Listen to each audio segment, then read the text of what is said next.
movie, there are a lot of technical points which you will learn from that movie. So you will be able to reproduce in your exams. So by history, if you look at the history, 1884, Adolf Wilhelm Otto, a German pathologist, actually described this entity as a atopelvis, a protrusio. That was the great invention by the one of the German pathologists. In 1903, Epiger, he reported 4 specimens exactly same like William the Otto had shown. But and he said that time a delayed in ossification of triradiate cartilage is a possibility. That is look at the thoughts of these people. 1929, Dobbs, he reported 50 cases. He felt it is generalized disease in childhood and not the adult. And 1932, Pendergast, he reported 2 etiologies, and one was infection and second was osteomalacia. He thought these are the only 2 causes. But I think the great work is done by 1939 by Gilmore. He simplified as a primary, no demonstrable, no etiology demonstrable, and secondary of underlying cause. And that is the time the classification came of Protrusio by 1939. So my definition of Protrusio in hip joint deformity in which the medial wall of the acetabulate invades into the pelvic cavity, associated medial displacement of the femoral head, that is known as Protrusio. It is caused by idiopathic and secondary due to infection, metabolic, inflammatory, traumatic, genetic disorder that I will tell you in detail. First case I told you that was reported by in 1924 by this gentleman Otto. So what is this etiology? Etiology is primary, which we'll discuss what is meant by primary. Secondary due to infection. What many types of infection, but we are dealing with mainly in our country is Mycobacterium tubercle, where you get Protrusio, what the Shanmugh Chandran has classified, one of the variety of acetabulum. It can be any other type of infection which can lead to Protrusio because of the destruction. Neoplastic, we see hemangiomas, metastatic tumors, neurofibroma, radiation-induced necrosis also. But today we don't use this. We had 30, 40 years back, we used to use radiation. For now, we don't use now any more radiation. Inflammatory rheumatoid is one of the commonest cause. Second in this country is ankylosing, and we do have a great experience of ankylosing spondylitis. Juvenile arthritis, all other things are related. And inflammatory is due to osteolysis because of the destruction by polyparticles, which last one of the lecture we discussed how osteolysis takes place, and it produces Protrusio. Metabolic Paget's, we don't have much Paget's in this country, but we can have an osteomalacia is one of the greatest things which happens in our country, and as a Protrusio. So you cannot forget this entity put to the entity. Traumatic old acetabular fractures. Genetic, probably the Marfan's and Ehlers-Danlos syndromes, these are the one of the few things which are in genetics which are discussed. So by and large, primary we'll discuss in next slides. Infection, neoplastic, inflammatory, metabolic, traumatic, genetic. If you put this classification, the examiner knows that, then you can expand the whole issue of your theory. So what is meant by primary? It remains diagnosis of exclusion. Today still we really don't know. So, but the possible causes are an inflammatory or destructive condition. Second is quantitative deficiency of acetabular bone. Look at that, quantitative deficiency of the acetabular bone. And third is development abnormality or a growth, which is developmental problem of a growth in the acetabular triradiate cartilage. This is a possibility. So whatever we discuss as a secondary, we have to take first that into account. If that is not fitting into secondary, then you think of primary. So there remains diagnosis of exclusion. Clear? Yes, so sir. Some of the varieties you can see, this is, I will just go on the laser. This is osteomalacia, which is very common. You look at the pelvis, how the pelvis has deformed. Whole the pelvis is getting into protrusio. You see a looser zone. Can you see subtrochanteric looser zone? This is a variety of renal pathology, that is renal dystrophy, and these are very difficult, actually very difficult. Look at the sclerosis, and the whole acetabulum has been migrated inside. This is post-acetabular fracture, which is the medial wall is deficient. That's a tuber. This is the tubercle. That's early protrusion. You see the amount of obliquity the protrusio is, and rheumatoid, which is very common, which you know that is one of the commonest which have in this in our country. The ankylosing spondylitis, we do have a protrusio. This is our own classification, which is Dr. Dulakia, myself, and Dr. Saraf. The ankylosing spondylitis, 7% of ankylosing spondylitis can have a protrusio, and these are actually very difficult to treat them because you require difficult to dislocate, put a grafting, and all other things.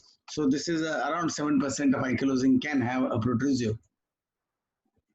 Then we have a tumorous condition like hemangioma or metastatic tumor or neurofibromatosis, and neurofibromatosis can do a destruction, and look at the whole destruction has taken place, and that is also pathological, and that's another protrusio. Marfan's also, this Marfan's Ehlers-Danlos syndrome can also have a bilateral, they usually have a bilateral protrusio. So this is one of the genetic background which we have. So you have seen all the x-rays of a different pathology. So it's very easy to remember them. So protrusio incidence in rheumatoid arthritis from 15 to 28%. We do have almost similar in our country, but now we are lucky, actually rheumatoid is going down, the population is going down in the country as orthoplasty. Reason is we have biological drugs, we have disease modifying drugs, and the rate of orthoplasty has dropped down in rheumatoid arthritis. Especially knee is only 2% of the knees are operated in the country for rheumatoid arthritis. Probably hip is slightly on the larger, much more on the higher side. We don't know why hip does not respond to these drugs, and why knee responds, we still don't know. Western world is almost about 20%. How do you measure this protrusio R? How do you measure? One of the commonest thing which was described way back was a Kohler's line. Kohler line is nothing but the iliosischial line. Iliosischial line. It is not actually a straight line, it is slightly curved, but for practical purpose, for marking, we just draw a single straight line from the ilium to the ischium. Any more than 2 millimeter head inside, we just consider protrusio. So Kohler line is one thing which is commonly used by all orthopedic surgeons. Ranauer described precise location of the socket in protrusio, and he described what is called isosceles triangle. What he did in this was the full pelvis X-ray with the iliac crest included also. So this is on the top of the iliac crest. This is the biischial line. BB dash is biischial line. We draw a right angle to the teardrop. From the teardrop, we draw a right angle this line is, and we divide this line into 5 equal zones. So from A, that amount, suppose it is a 5 centimeter, this is 20 centimeters, so 5 centimeter comes here. Then we get this from A to E is 5 centimeter. We draw again 5 centimeter there, and we draw this. This is not 5 centimeter. These are the two only 5 centimeter, and then we draw this line. So our location of the acetabulum should be in this triangle. That is what he described. One of the great things he described, and he described as an isosceles triangle. So this iliosischial line is slightly on the sometimes problematic because of the obliquity and few other things. Nowadays, we try and actually what is known as the Gates teardrop method. We use a reference. What is this Gates teardrop reference? The teardrop. This is a teardrop. That is the only one thing we required for this test. And you'll be surprised. The teardrop does not damage even in a severe disease. and as well as in rheumatoid arthritis, as well as in actually revision aseptic loosening. So teardrop depends always, most of the time it is a constant. If that is not possible, how you should realize, remember, the corner of the ischium and pubic, that corner, this corner is the teardrop. This corner, the meeting point is the teardrop of both. So that is another possibility you have to keep in mind. So what we do, we take a teardrop, we draw inter-teardrop line, and we draw right angle to this teardrop. So any head coming inside is protrusio. Any head migrating upward is again superior migration. So it gives two measurements. One is the superior migration, second is the medial migration. So it's a much more reliable method.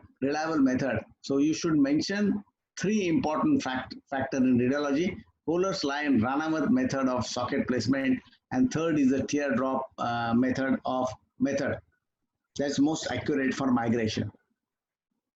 So the classification of protrusio was described by actually Chanley. Sotelo was his one of the fellow, but this is called as a Sotelo-Chanley classification. So we draw a line, that's ilioischial line, which I told you is a straight line. We don't use a curved line, straight line as practical purpose.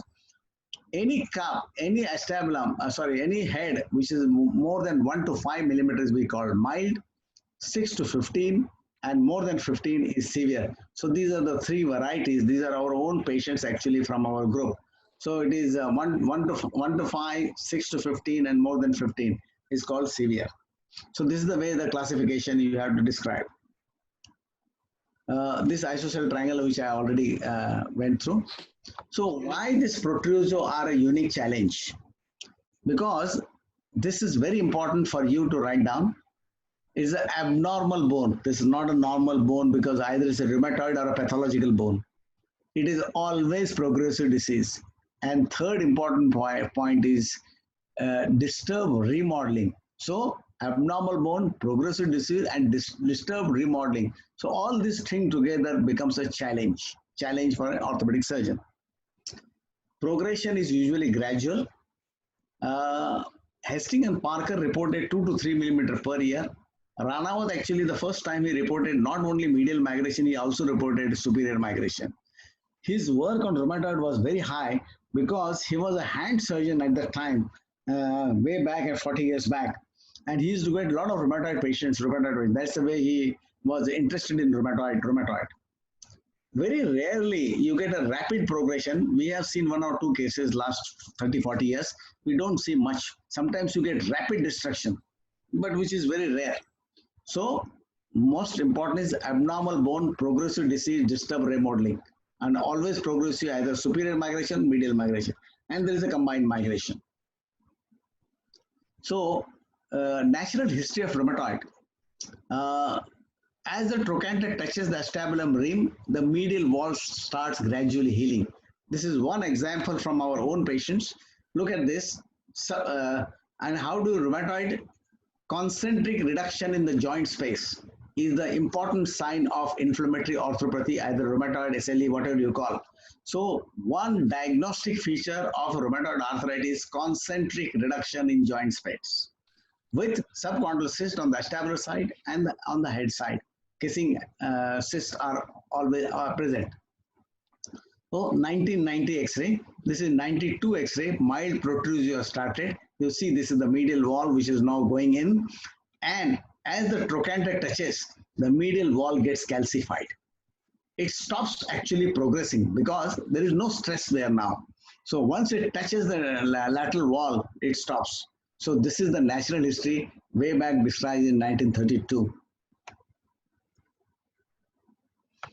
But how do you know there is a deficiency inside? On radiology, on X-rays, you cannot. Today on the CT scan, it is possible for us, but olden time, Chandra described when you are operating inside, that is the time he described these are the 3 types where there is a medial deficiency. Especially it doesn't happen in usual rheumatoid, but it happens in the revision situation.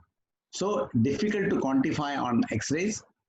visualize readily intraoperatively. Entire medial wall may be membranous, so we have to put a K wire and see, which you'll see on the operating table. The classification of medial wall deficiency is less than 1 centimeter, 1 to 2 centimeter, and more than 3 centimeter. Almost more than 3 centimeter is known as pelvic dissociation, and that requires something different treatment. That's why we need to identify on x-rays. We need intraoperative also to find out what is the amount of medial wall deficiency, because every treatment is going to be differ. That you will come to, because in these patients you will don't require anything, just morcellized graft and a cup. In this also you will require only multi-hole cup and you may graft. Here you will require pelvic support system, either a cage or something else, or a plate from behind, something supporting. So it is a pelvic dissociation. One example I'm going to show you. So how do you operate these patients? Do not use small approach. Chances of fracture rate is very high because femur is also osteoporotic because of the rheumatoid pathology. And as the protrusio, the sciatic nerve is very, very close to the trochanter, very trochanter as well as intertrochanteric area. So at the time of exposure, you have to be extremely careful. Most of the time, sciatic nerve is very far away in primary situation, but in protrusio, it is absolutely close. So you have to protect this nerve, keep the finger on the sciatic nerve, and then start dissecting very close to the bone. Because most of the time we use a posterior approach because you require extensive exposure. Anterolateral exposure sometimes is very difficult for a protrusio. Then normally we try to keep the capsule because we want to close that capsule. But here we have to excise the capsule. Without that, you can't dislocate these hips. Excise labrum. Sometimes we take out the overhanging osteophyte so as to allow the dislocation to take place. No forceful rotation for dislocation. Every step is important. Every step you write down so the examiner knows that you have idea of a protrusio. No forceful rotation, and the surgeon should dislocate, not assistant, because surgeon knows how much release extra additional required.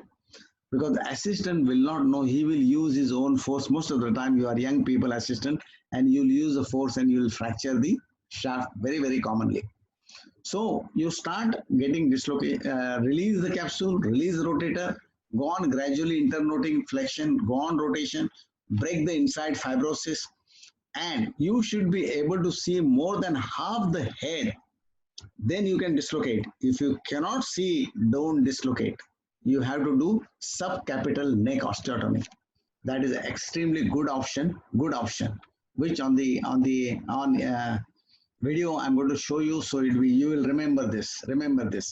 So unless you see more than half the head, do not dislocate. Only if you see the margin of the head, don't dislocate. Amount of force required is too high. And after doing this, we need to normalize the center of rotation, and whatever protrusio devices we'll have to show that, we'll show them. Another important thing, after dislocating, after taking out the head, you have to check the bone defect. What are the bone defects? Take a K wire and put a K wire all around and see there are any defects there. So that allows you, that K wire allows you to know the amount of defect where the fibrous membranes are. Another important thing, you have to preserve the subchondral bone. All around you have to preserve. Do not ream the medial wall. This reamer should not touch the medial wall. That is most important during surgery. You see the mouth is so small, so it's like a buttonhole, and that's why the head is not coming out through the buttonhole. Very important. So you need to start reaming you have to increase the mouth first here. With a smaller reamer, go on gradually with a small reamer from 38 or 39. Just open the mouth and don't touch the medial wall. This is another important message for you. What happens to the medial wall? You take the scoop and gently take out the fibrous tissue and don't do anything. Don't use any reamer. And expand the mouth in low position. Low position means right from the ischial position. Don't take out too much of bone on the superior. Take out a bit of inferior bone because this bone is very important. That is going to support your cup.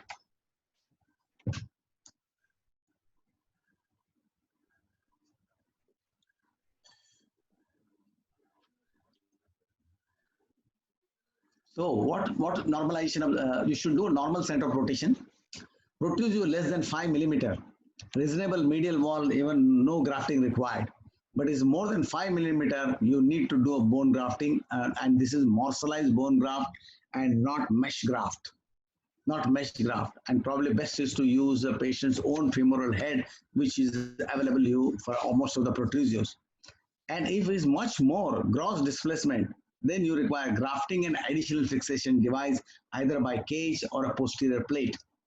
One important message you have to underline in your exam, object of this, lateralize the cup, normal center of rotation, and strengthen medial wall. Three things. If you write this, people know it, that you know protrusio. So lateralize the cup to reduce the forces, which I told you, we had discussed the biomechanics that you are increasing the body lever arm. Okay, normalize the center of rotation, strengthen the medial wall by putting bone graft. So these three important things, and this is Ranava's statement way back in 1986. Still, everybody follows this statement. I'm repeating: lateralize the cup, normal center of rotation, not superior, normal center of rotation, strengthen the medial wall by bone grafting. So three things must be done.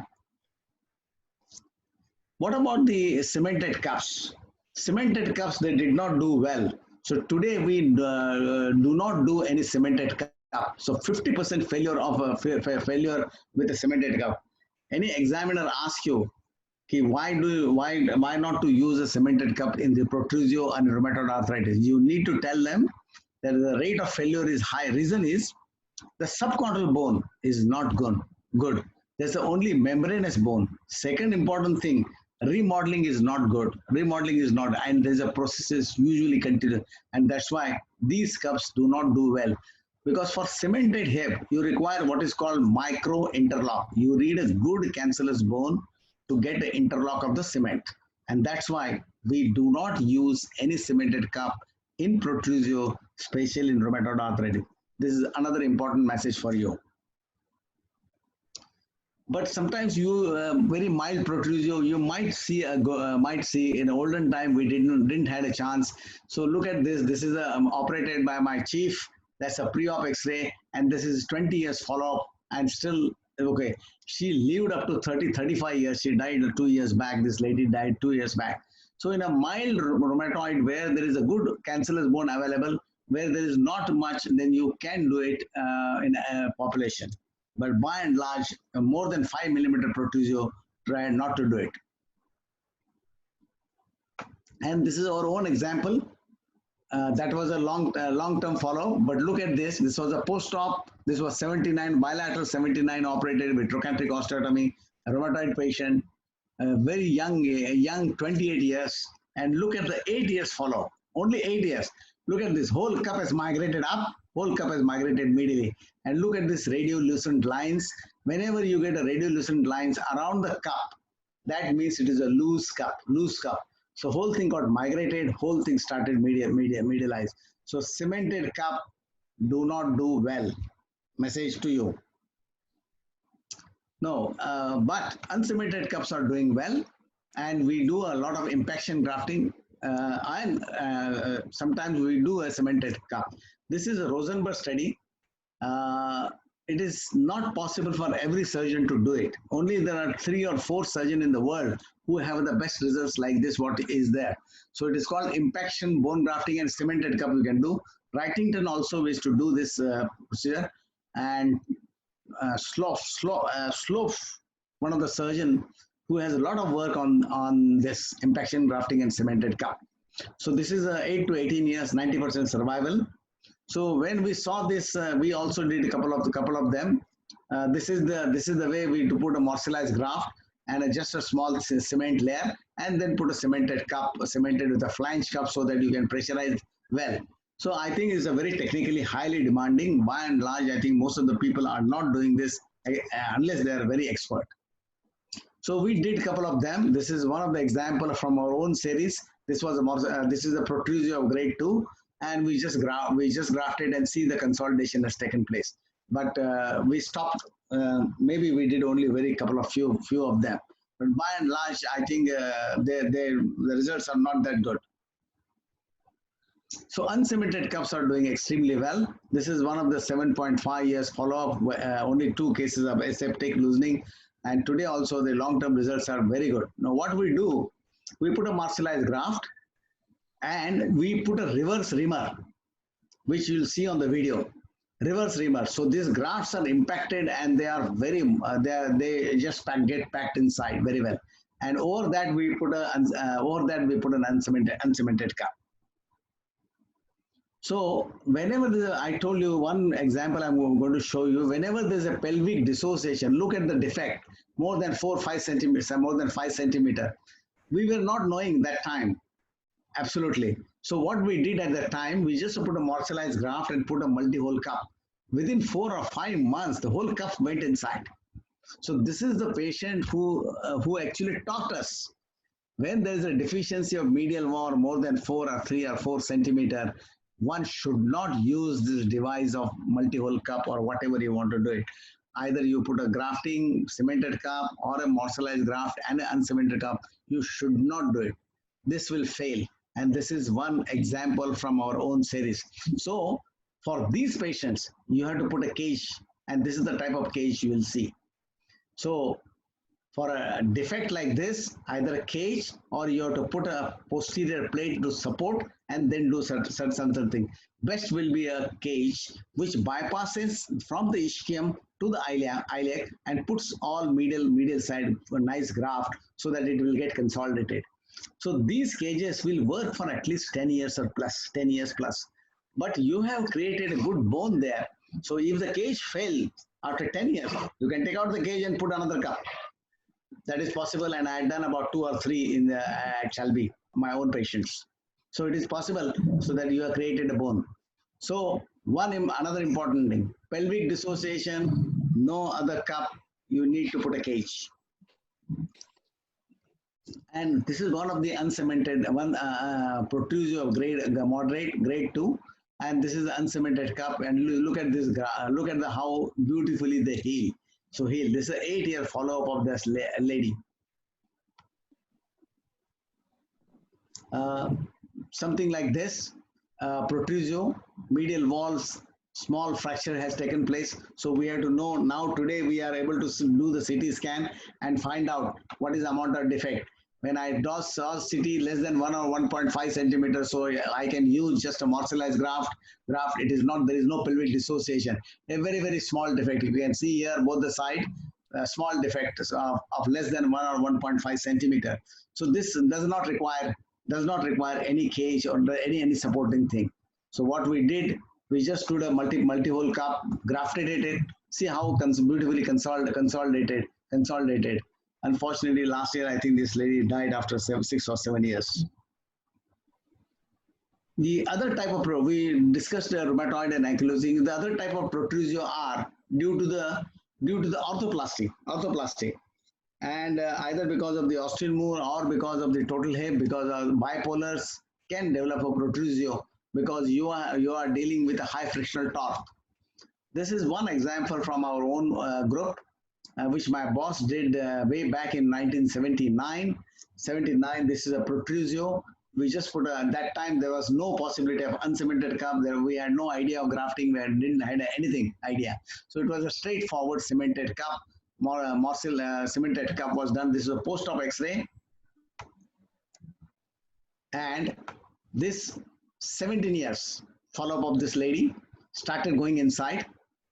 So at 22 years, this cup was right in intrapelvic. This is the first time in our unit we saw intrapelvic cup, and we were worried how to take out this. But my boss was a very courageous surgeon, and we had kept ready for a cage. There are 2 or 3 different types of cage here. The vascular surgeon was kept standby, and this cup was here. but we could remove this cup through a normal approach of posterior extended approach. And we put a cage here, graft here, and the stem was kept, same stem was kept. We did not change the stem. And this is the, you see this, the cup is inside. That's a preoperative planning. And this is the exuvation. So very important is what we do. You see this figure very carefully. This is the fibrous membrane layer inside. We don't ream, only ream a little bone wherever the ream available. Use a very gentle scoop. Otherwise the pelvic organ are going to face you. Then put a morcellized graft. These are slurry graft, morcellized graft, and keep some graft still available, because once you put a cage, there is a big hole there. Through this hole, additional graft also you pack it. Over that, put a very thin layer of cement. Thin layer, only 2 or 3 millimeter. Do not use too much of cement, otherwise the cement will go into this area. We don't want to that. And put a cemented cup over that. This is the reconstruct. Okay, morcellized graft, cage, again morcellized graft, thin layer of cement and a poly cup on this, and then you reduce. That's the way reconstruction. And look at this preoperative planning, and look at the exactly exuvation. Center of rotation, lateralize the cup, and we strengthen the medial wall. That's the way it is done. And some of the examples, that's not the same patient, this is a different patient. Some of the examples, I have shown the oblique x-rays which are operated by me, and look at this, all beautifully healed medial bone. So we have created a bone for the next future surgeon, so that he can go after 10 years, 15 years, wherever the loosening takes place.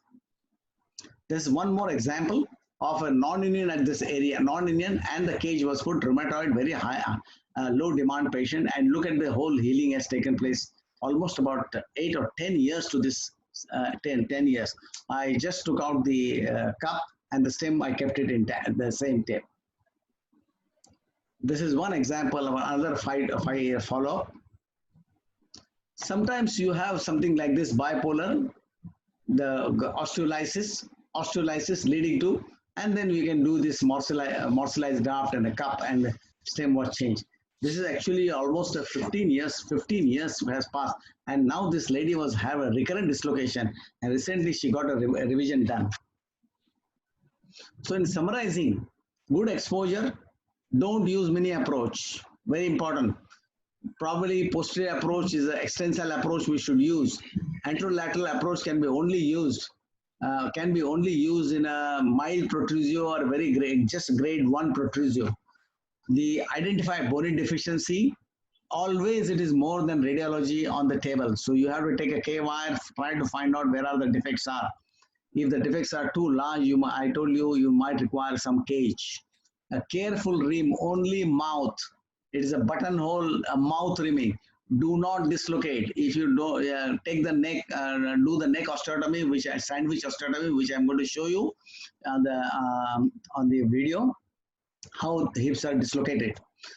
Unless you see half the head which is seen with internal rotation flexion, then you dislocate.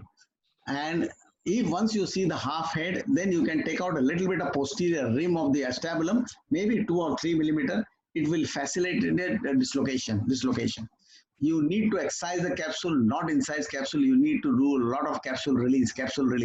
You need to sometimes do a iliopsoas release, then only you will be able to dislocate. And most important statement, lateralized cup, normal center of rotation, strengthen medial wall. That's the way you have to go. So mild to moderate, I told you, intact, uncemented cup, even 60% host contact is okay. But if the protrusio is too much and there is a pelvic dissociation, you will require cage. That is the implant choice.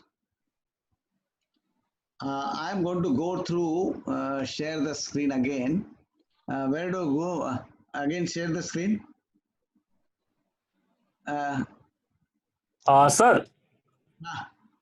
Hello. Hello. Sir, sorry to interrupt. Sir, we are running out of time. I am starting meeting again, and then okay. we'll proceed. Okay. I'm sending you the link again. There's only 8 minutes film is there. Okay, But sir. But that no, will, sir.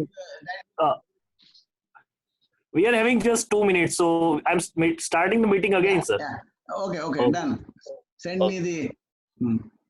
Sure, sir. Sure.